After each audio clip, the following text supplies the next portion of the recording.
Sarado kanina ang 8 palengke sa Maynila na lumahok sa market holiday. Protesta raw nila ito laban sa pagsasapribado ng 17 public market sa lungsod at sa inaasahang pagtaas ng renta. May report si Mark Salazar. Isa ang San Andres Market sa 8 palengking nagdeklara ng market holiday kanina. Nagsara mga tindahan bilang protesta sa tila hindi na raw mapipigilang pagsasapribado ng 17 public market sa Maynila.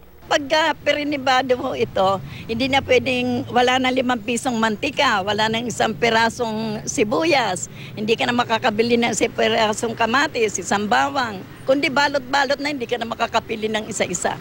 At saka tumaas na rin dahil mataas na rin ang renta namin. Hinto rin ang pamilihan sa Trabaho Market. Ang mga hindi nagtinda sumama sa marcha hanggang Manila City Hall.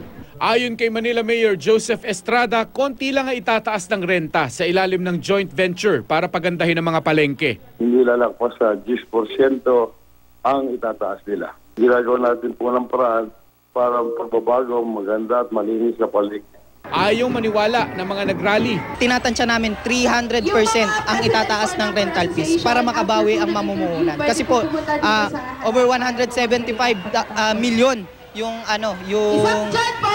ilalagak ng private sector sa mga palengke. Kaya kanina, pinulong ni Estrada ang mga vendor. Napagkasundo ang simula bukas, hindi mo nasisingilin ng renta ang mga vendor hanggang maitayo ang mga palengke. Hanggat hindi na aayos yung inyong paglilipatan, hindi natin gigipayin yung palengke.